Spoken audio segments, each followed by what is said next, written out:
சரி இப்போ for example நான் சிலது கேட்கிறேன். தப்பா எடுத்துக்காதீங்க. டிஸ்க் பல்ஜ், டிஸ்க் ஹெர்னியேஷன் வீக்கம், இது மசில்ஸ் எல்லாம் வீக்கம் இருக்குன்னு சொல்லுவீங்க. இதுக்கெல்லாம் எண்டோஸ்கோபி பண்ணுவீங்களா?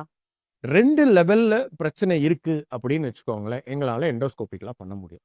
எண்டோஸ்கோபிக் ஆர் கீஹோல் நீங்க அப்படி வச்சுக்கோங்க. இதுவே ஒருத்தருக்கு 5 லெவல்ல பிரச்சனை இருக்கு அப்படின்னா பண்ண முடியாது. ஓகே. அப்போ ஓப்பன் பண்ணுவீங்க. அப்போ நாங்க ஓப்பன் பண்ணுவோம். இதுவே ஒருத்தருக்கு 2 லெவல் தான் இருக்கு. அவருக்கு 70 வயசு ஆனாலும் பரவால்ல. எங்களால எண்டோஸ்கோப்பில பண்ண முடியும். இதுவே 5 லெவல் இருக்கு. அவருக்கு வெறும் 30 வயசு தான் ஆகுது. அப்ப வந்து நாங்க ஓப்பன் தான் சொல்லுவோம். ஏன் அப்படின்னா, எண்டோஸ்கோபிக் ஒரு லெவல் பண்றதுக்கு ஒரு குறிப்பிட்ட டைம் எடுக்க போகுது. இப்போ ஒரு லெவல் பண்றதுக்கு ஒரு 20 நிமிஷம் எடுக்குதுன்னு வச்சுக்கோங்களேன். 2 லெவல் பண்ணும்போது ஒரு 1 மணி நேரம், 1 1/2 மணி நேரத்துல முடிஞ்சிருது. இதுவே நான் 5 லெவல் பண்றேன். ஒரு லெவலுக்கும் 20 நிமிஷம்னு வச்சுக்கிட்டீங்கன்னா, கிட்டத்தட்ட 3 மணி நேரம் அதுக்கே ஆயிடும். அது கூட வந்து மயக்க மருந்துக்கு உண்டான டைம், முன்னாடி, பின்னாடி மயக்கத்திலிருந்து வெளியில வர்றது. சர்ஜரிக்கு மட்டும் ரிஸ்க் கிடையாது. மயக்கம் ரொம்ப நேரம் ஒருத்தர் குடுக்குறதும் ரிஸ்க் இல்லையா?